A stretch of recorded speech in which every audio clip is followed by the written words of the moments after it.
আদ্রিতার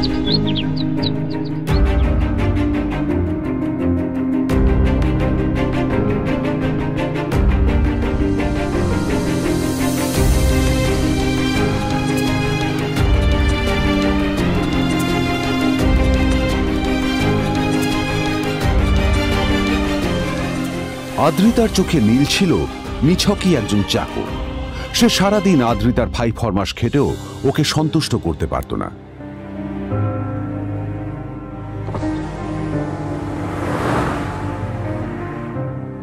এত কিছুর পরেও কেন একজন ধনী বাবা তার মেয়েকে গরিব ছেলের সাথে বিয়ে দিলেন?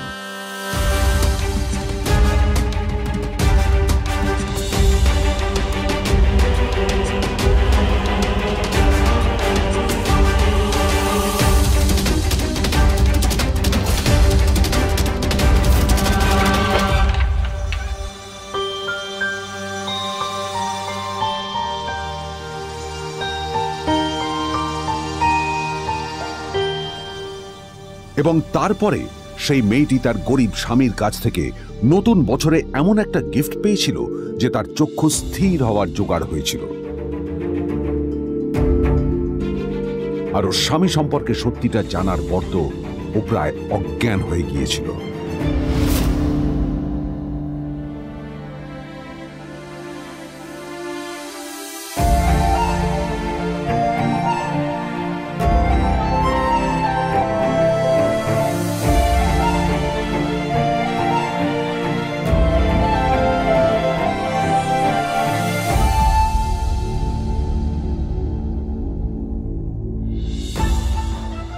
আমার বাবা সবচেয়ে বড় ভুল করেছে তোমার মতো একটা গরিব ছেলের সাথে আমার বিয়ে দিয়ে। আমার সব বন্ধুদের স্বামীরা ওদের কত দামি দামি গিফট দেয়, আর তুমি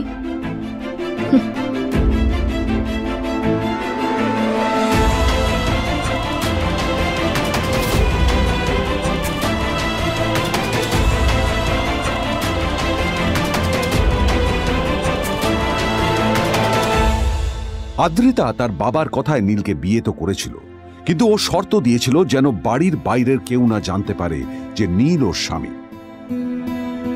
নীল ওই বাড়িতে ঘর জামাইয়ের মতো থাকলেও ও যেন ওখানে একজন চাকর ছিল। সবাই ওকে অপমান করত। ওই বাড়িতে না ও ঠিক মতো খাবার পেত, আর না ওর কোনো আলাদা ঘর ছিল। কখনো কার্পেটের উপর ঘুমোতো, তো কখনো আবার পোষা কুকুরের ঘরের পাশে নীলকে ঘুমোতে হতো। হাত খরচ মেটাতে ও এক জায়গায় ওয়েটারের কাজও করত। আদ্রিতা তার বন্ধুদের বলেছিল যে আদ্রিতা বিদেশে বিয়ে করেছে আর তার স্বামী লন্ডনের একজন খুব বড় বিজনেসম্যান। কিন্তু যখন আদ্রিতার বন্ধুরা ওকে ওদের স্বামীদের দেওয়া দামি দামি গিফটগুলো দেখাতো, তখন লজ্জায় ওর ভিতরটা পুড়ে ছাই হয়ে যেত।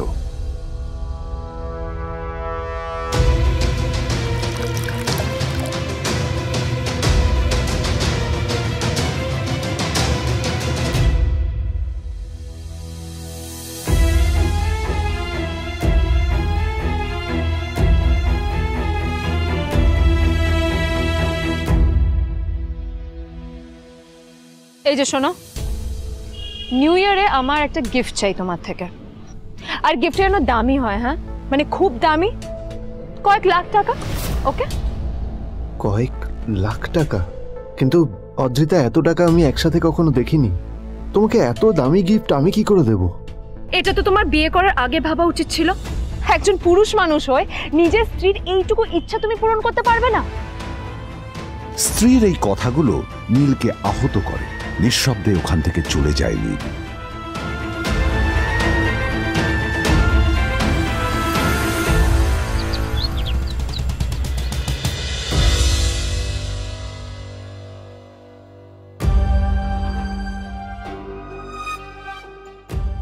দুদিন পর নিউ ইয়ার পার্টির আগে নীল আদ্রিতার কাছে এসে একটা গিফট প্যাক দেয়।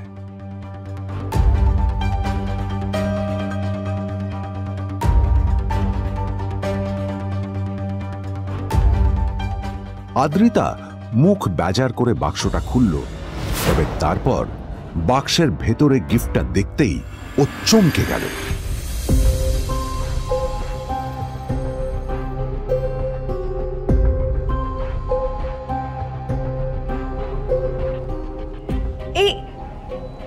ফোনটা মানে এটা তো একটা স্পেশাল এডিশন, এটার দাম তো 3 কোটি টাকা। তুমি এটা পেলে কোথা থেকে? আসলে আসলে এটা অরিজিনাল নয়, আমি ওই ফোনটারই একটা কপি এনেছি।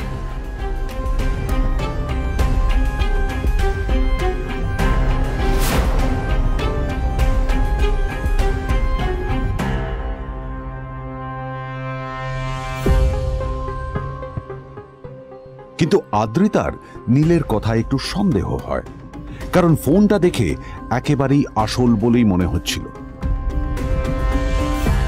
পরের দিনই আদ্রিতা ওই কোম্পানির শোরুমে গেল। এই ফোনটা একটু দেখুন না প্লিজ। ওয়াও, আচ্ছা ম্যাম, আপনি কি মিস্টার রয় চৌধুরীর বন্ধু? কে মিস্টার রয় চৌধুরী? ও, আপনি কি ওই রয় চৌধুরী গ্রুপ অফ ইন্ডাস্ট্রিজের মালিকের কথা বলছেন? হ্যাঁ। না না, আমি ওনাকে চিনি না। আমি কেন, আমার মনে হয় কেউই ওনাকে চেনে না। বড় বড় মানুষেরাই ওনা দেখা পান না। আমিও কোনোদিন ওনাকে দেখিনি, কিন্তু সাডেনলি আপনি এই প্রশ্নটা করলেন কেন? অ্যাকচুয়ালি ম্যাম, আপনার হাতের এই ফোনটা আসলে এটা ফোনের স্পেশাল এডিশন। এই কাটিং, এই ডিজাইন, এই লোগো, এটা জাল করা ইজ নেক্সট টু ইম্পসিবল।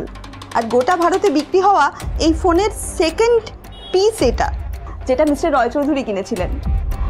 সেজন্য জিজ্ঞেস করছি ম্যাম, আপনি এই ফোনটা কোথা থেকে পেলেন? তবে কি নীলই মিস্টার রয় চৌধুরী, নাকি নীল এই ফোনটা চুরি করেছে? বেকার নীলের কাছেই কোটি টাকার ফোন কোথা থেকে এলো?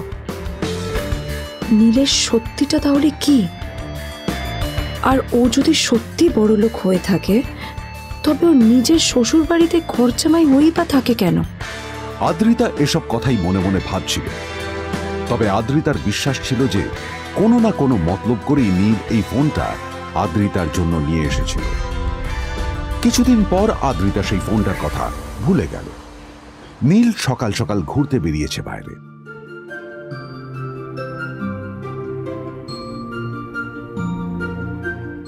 কটা বাজে রে? আমার খুব লেট হয়ে গেছে বুঝলি। তোরা খেল, ঠিক আছে? তোরা খেল, আমি আসছি।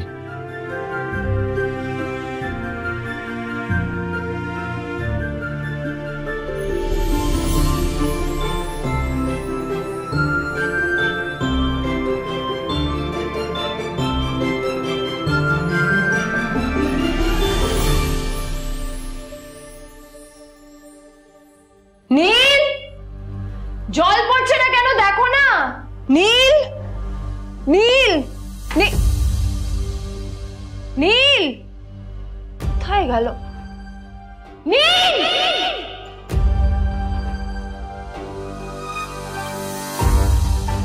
নীল, নীলকে ডাকছে কেন বলতো? ওইদিকে বাড়িতে আদ্রিতা আর চিত্রা আশ্চর্য হয়ে গেল যে নীল হঠাৎ কোথায় উধাও হয়ে গেল। মা তোমাকে কিছু বলে গেছে নীল? হ্যাঁ, কোথায় গেছে ও? না, আমি ওর কোনো খোঁজ খবর রাখি না। আমার একটা কথা মনে হচ্ছে, ওকে না এবার একটু শীতে করতে হবে। একটা কাজে যদি আসতো ছেলেটা, যখনই কোনো কাজের কথা বলি ভ্যানিশ হয়ে যায়। আমি ওকে বলেছিলাম R&B গোল্ডেন ডায়মন্ডস থেকে আমার সেটটা নিয়ে আসতে, আনেনি। আনেনি। আজকেও ভালো করে অফিসে নিয়ে যাব, ভ্যানিশ হয়ে গেল। কোথায় গেল কে জানে। আমার ভাগ্যেই জুটেছে এরকম একটা ছেলে। এই যে তুমি কেন বিয়েটা দিয়েছিলে আমাকে? এটা আবার কি বলছিস? আমার কি দোষ? দেখ, ওই অসভ্য ছেলেটার সাথে বিয়ে দিতে চাইনি। যা করেছে তোর বাবা করেছে, এটা আমার কোনো দোষ। তখনই হঠাৎ নীল সেখানে এসে উপস্থিত হলো, কিন্তু ও দুজনকে উপেক্ষা করে ভিতরে চলে যাওয়াই শ্রেয় মনে করল। এই যে লাট সাহেব ফিরলেন রাজকার্য করে। এদিকে এসো, তোমার ফাঁকিবাজির আলোচনাই এখানে চলছে। মা প্লিজ থাক, মা থাক, ভাল লাগছে না। এমনিতেই অফিসের জন্য আমার লেট হয়ে যাচ্ছে, আর বিজন আমার ওয়েটও করছে। বিজনের নাম শুনেই নীলের মুখটা ফ্যাকাশে হয়ে গেল। আদ্রিতা নীলকে উপেক্ষা করেই বলল, আরে যে এই ছেলেটার মতো আর একটা ফাঁকিবাজ না তুমি পাবে না। তুমি কেন দাঁড়িয়ে আছো? এই যে শোনো শোনো শোনো শোনো, দাঁড়িয়ে আছো কেন? তোমাকে আমি বলেছিলাম R&B গোল্ড ডায়মন্ডস থেকে সেটটা তুলেছো, তোলোনি তো। এইটা চাই না আমার। তুমি আমার সাথে অফিসে যাবে, ফেরার পথে তুমি সেটটা নিয়ে আসবে। তোমার জন্য সবসময় লেট হয় অফিসে, তোমার জন্য বিরক্ত লাগে। আর ব্যাগটা নিয়ে ওর পেছন পেছন কোথায় যাচ্ছ? যা দিয়ে ওখানে রেখে এসো। নীল চিত্রার সাথে মাঝে মাঝে ঝগড়া করলেও তার স্ত্রী আদ্রিতার সাথে ও কখনো ঝগড়া করত না। সত্য সব অপদার্থ।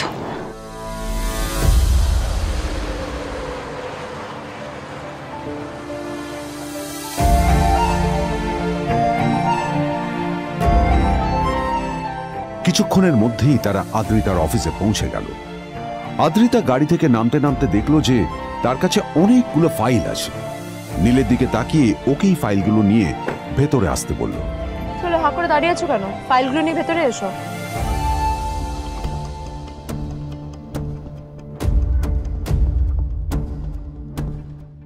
আদ্রিতা যখন ওর ক্যাবিনে পৌঁছলো তখন দেখলো সেখানে আগে থেকেই ওর বন্ধু এবং বিজনেস পার্টনার বিজন বসে ওর জন্য অপেক্ষা করছে।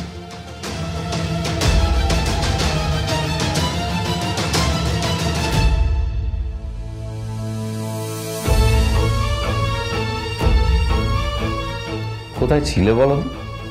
আমি 1 ঘন্টা ধরে তোমার জন্য এখানে ওয়েট করছি। এই লোকটার কি কোনো কাজকর্ম নেই? 1 ঘন্টা ধরে বসে আমার স্ত্রী আদ্রিতার জন্য অপেক্ষা করছে।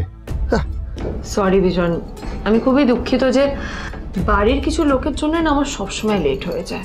আদ্রিতার কথা শোনার পর বিজনের 1 ঘন্টা অপেক্ষা করার অভিযোগ 1 মুহূর্তের মধ্যে মিলিয়ে গিয়েছিল। কি হলো, হাসছো কেন? লটারি পেলে নাকি? লটারি? হ্যাঁ, তুমি আসা মানে আমার কাছে লটারির থেকেও বেশি দাম। তবে তার থেকে কিঞ্চিত কম দামি একটা গিফট আমি তোমার জন্য এনেছি।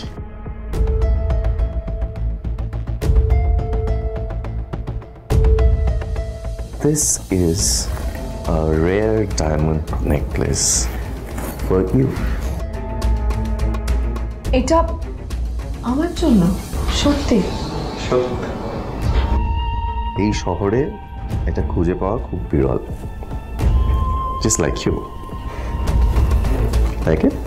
Thank you. You're welcome. Thank you for the gift. আসি তাহলে এখন।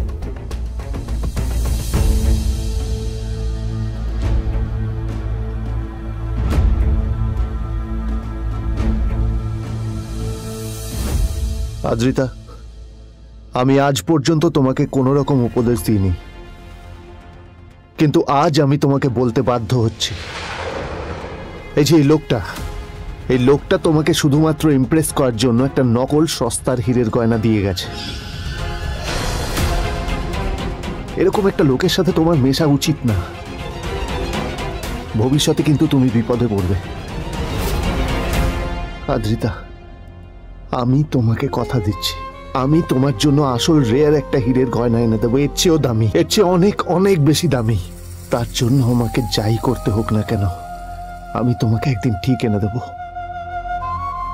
দেবো তোমাকে। তাদের বিয়ে হয়েছে 2.5 বছর। এর মধ্যে প্রথমবার তার মনে হলো নীল তার জন্য লড়াই করছে। নীলের এই রূপটা দেখে আদ্রিতা চমকে গেল। আজ প্রথমবারের মতো আদ্রিতার মনে প্রশ্ন এলো, নীলকে নিজের থেকে দূরে সরিয়ে রেখে আমি কি কোনো ভুল করছি? না না, এটা আমি কি ভাবছি? বিজন আমার বিজনেস পার্টনার, ও আমাদের মেইন ইনভেস্টর। নীলের এই অ্যাকশনের কারণে বিজন আমার কোম্পানি থেকে ব্যাক আউট করে গেলে কি হবে? না না না না না, নীলের জন্য আমি আমার এত বছরের পরিশ্রমকে জলে দিতে পারি না। আমার নীলকে নয়, আমার বিজনকে প্রয়োজন। এইসব ভাবতে ভাবতে আদ্রিতার নীলের ওপর রাগ হতে শুরু করে। আদ্রিতার রাগ তখন চরমে উঠে যায়। আজ প্রথমবার নীল আদ্রিতার সাথে খারাপ ব্যবহার করেছে। How dare you! তোমার এত বড় সাহস! হ্যাঁ, তোমাকে কে অধিকার দেয় বলো তো যে তুমি আমারই অফিসে দাঁড়িয়ে আমাকেই এতগুলো উল্টোপাল্টা কথা তুমি শোনালে?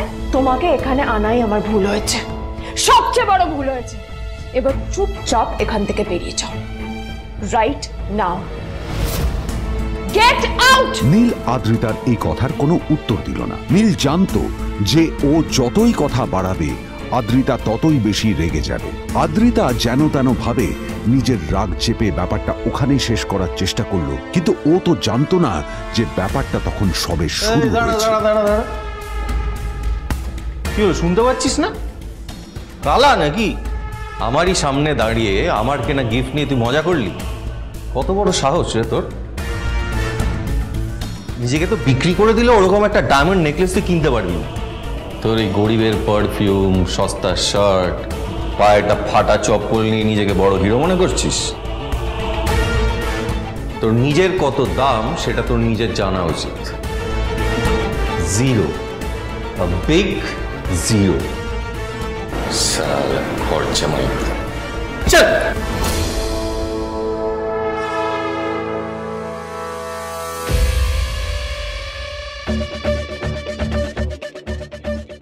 নীল তখনও ঝামেলা করার মেজাজ ছিল না, কিন্তু যখন কেউ অন্যের নীরবতা সুযোগ নিতে শুরু করে তখন কথা বলাটা প্রয়োজন। নীল আঙুল তুলে পেছনের দিকে ইশারা করে। প্রথম কথা, ওই যে ওখানে দাঁড়িয়ে আছে, ও আমার স্ত্রী।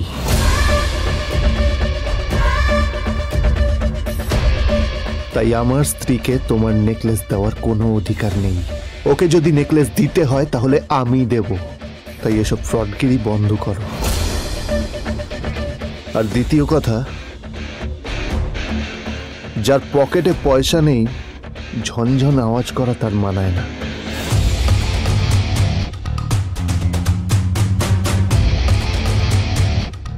নীল বিজনকে তার সোয়াগ দেখিয়ে বেরিয়ে গেল।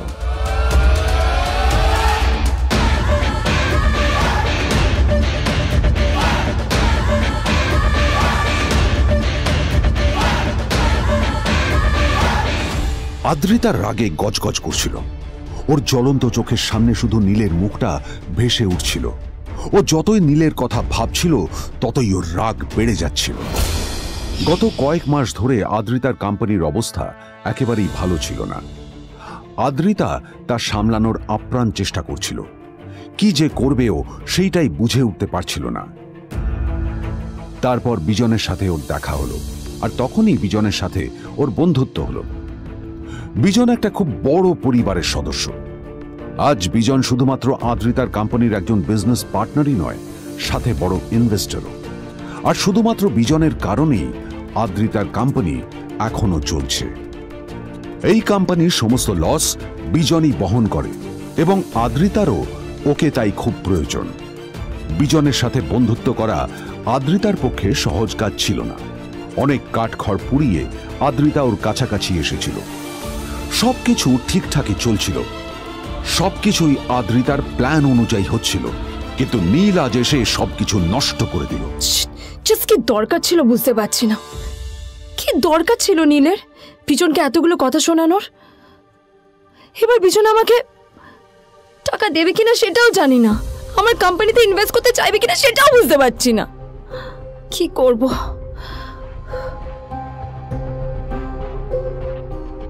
এখন আদ্রিতা ওকে কিভাবে বোঝাবে? ভুল করে যদি বিজন ওর টাকা ফেরত চায় তবে আদ্রিতার কোম্পানি সেন কর্পোরেশন খুব বড় সমস্যায় পড়ে যাবে। তারপর কি হবে? সেন পরিবারের দেখভাল কে করবে? এইসব ভাবতে ভাবতে আদ্রিতা নিজের ওপরেও রেগে গেল। আসলে দোষটা ওর নিজেরই। আদ্রিতা কেন নীলকে ওদের মাঝে আনতে গেল? নীলকে অফিসে নিয়ে আসারই বা কি দরকার ছিল? আর যদি সে নীলকে সাথে করে না আনতো তাহলে বিজন এখন ওর সাথেই বসে থাকতো।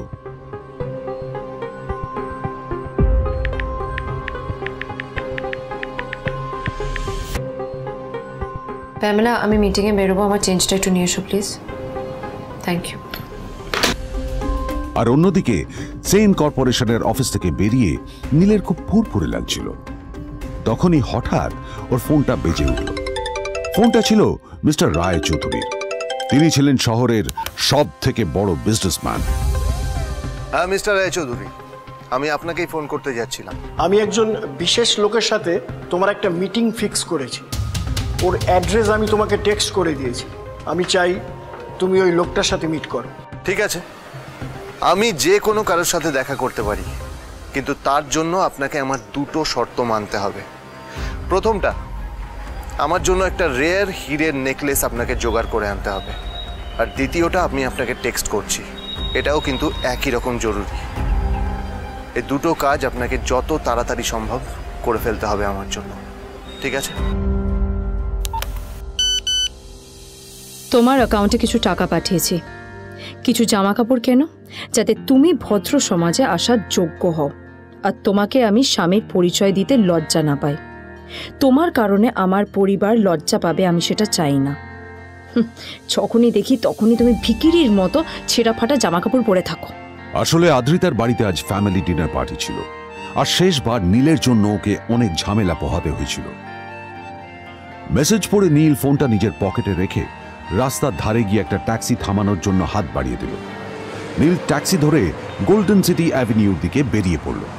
গোল্ডেন সিটি অ্যাভিনিউ শুধু কলকাতারই নয়, এটা ছিল সারা পশ্চিমবঙ্গের সবচেয়ে বিলাসবহুল সোসাইটিগুলোর মধ্যে একটা। আসলে এই সেই জায়গা যেখানে মিস্টার রায়চৌধুরী আজ তার জন্য গোপন মিটিং ফিক্স করেছিলেন। কিন্তু নীল কার সাথে দেখা করতে যাচ্ছে এ সম্পর্কে ওর কোনো ধারণাই ছিল না।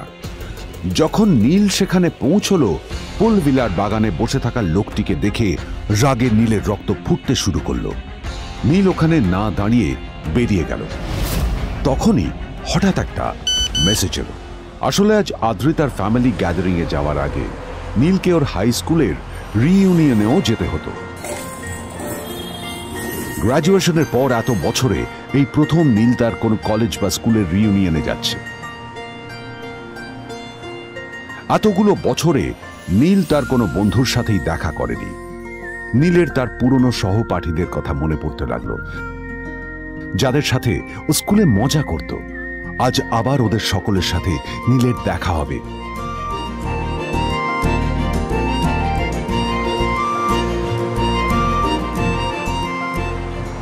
আর এই সব কিছু ভেবেই নীল এক্সাইটেড হয়ে যাচ্ছিল। আসলে সোহিনীকে নীল তার স্কুল টাইমে পছন্দ করত।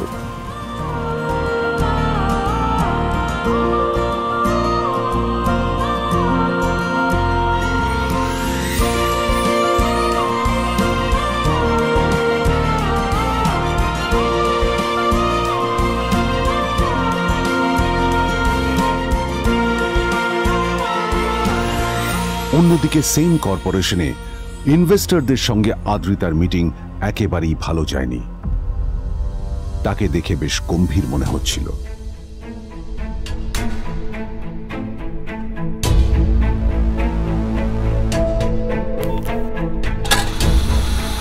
ভাই, পৃথিবীতে এমন লোকও আছে, কি দিমাগ দেখলি? হ্যাঁ, কাজকর্ম তো কিছু করার নেই, আর কিছু করেও না। হ্যাঁ, শুধু চলে এসছে আমাদের ম্যাডামকে রাখাতে। এই 1 বছরে না কিচ্ছু বদলায়নি। আরে আমি তো ভেবেছিলাম যে এর সাথে ম্যাডামের আর কোনো সম্পর্কই নেই, কিন্তু না, এখন যা দেখছি উল্টে ম্যাডামের মাথায় উঠে নাচছে। আমার মাঝে মাঝে মনে হয় এদের দুজনের বিয়ে কিভাবে হলো। আর বিয়ে তো অনেক পরের কথা, 2 বছর হয়ে গেল এদের এখনো ডিভোর্স হলো না। হ্যাঁ, আমার তো ভাবলে কিরকম অবাক লাগছে। যা বলেছিস।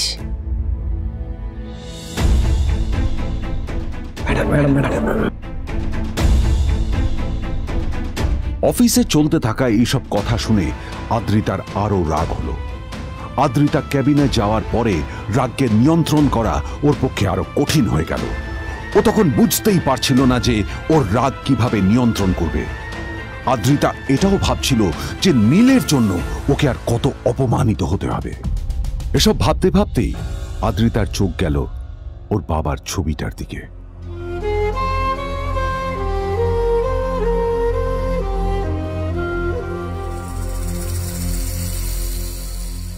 আমি তো তোমার সবচেয়ে প্রিয় মেয়ে ছিলাম বাবা, তাই তাই আমি সবসময় ভেবেছি যে তুমি আমার জন্য যাকে সিলেক্ট করবে সে সব থেকে শ্রেষ্ঠ হবে। তাই আমি নিজে থেকে কখনো কোনো রিলেশনশিপে যাইনি, আর তোমার কাছে বিয়ের কোনো শর্তও রাখিনি। কিন্তু কিন্তু তুমি না আমার সাথে কি করলে? এই গাধাটার সাথে আমাকে বিয়ে দিলে। আমার জীবনটা নষ্ট হয়ে গেল, শেষ হয়ে গেল।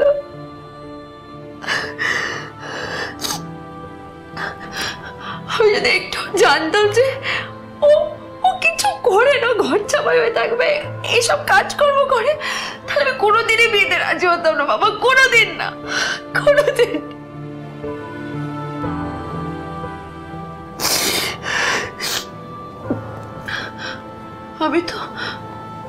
আমি তো সবসময় ভাবতাম যে বাবা মারা তাদের সন্তানের ভালো চায়, কল্যাণ চায়, তাদের জন্য চিন্তা করে, কিন্তু কিন্তু বাবা তুমি আমার জন্য একটু চিন্তা করোনি। তুমি শুধু তোমার শেষ কর্তব্যটুকু করতে চেয়েছিলে, শেষ ইচ্ছাটুকু রাখতে চেয়েছিলে, পালন করা হয়ে গেছে। আর আমাদের তুমি ছেড়ে চলে গেলে, তুমি আগে ছেড়ে চলে গেলে। অন্যদিকে নীল রিইউনিয়ন পার্টির জন্য হোটেল প্রাইম স্টারের দিকে রওনা হলো। হোটেল প্রাইম স্টার ছিল শহরের সবচেয়ে দামি হোটেল। ওখানে শহরের সব বড় লোকেরা যাতায়াত করত। নীল যখনই তার পুরনো বাইকটা নিয়ে ওখানে পৌঁছলো, ওর পুরনো জামা কাপড়, পুরনো বাইক আর ওর পায়ে ছেঁড়া চপ্পল দেখে সিকিউরিটি গার্ড ওকে গেটের বাইরেই আটকে দিল। কোথায় যাচ্ছিস শালা ভিখিরি?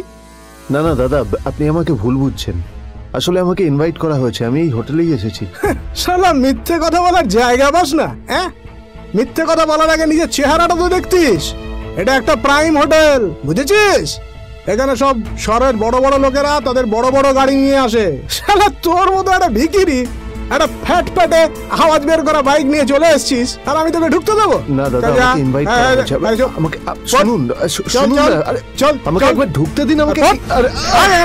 নীল পড়ে যেতেই একটা দামি গাড়ি ওখানে এসে দাঁড়ালো। এই গাড়িটি আর অন্য কারো নয়, হোটেল প্রাইমের মালিক মিস্টার খান্নার ছিল। কি হচ্ছে কি এটা? হোটেলের গেটের সামনে এসব এসব ক্যাশ চলছে এখানে। হোটেলের বদনাম হবে না এতে? স্যার দেখুন না, এই যে ভিখিরিটা হোটেলে ঢুকতে যাচ্ছে, আমি বারণ করছি, শুনছে না স্যার? শালা, আপনি কি করতে আছেন? কে কি হয়েছে দেখি দেখি কে?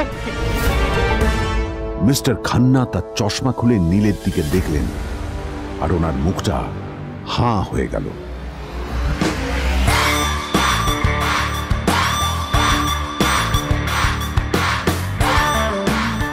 নীল স্যার, আপনি?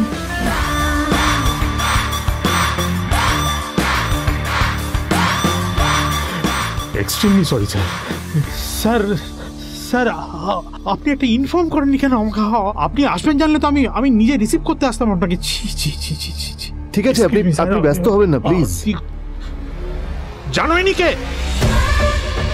নিজের বসকে এভাবে একজন ভিখারিকে হাতে পায়ে ধরতে দেখে গার্ডটিও অবাক হয়ে গেল।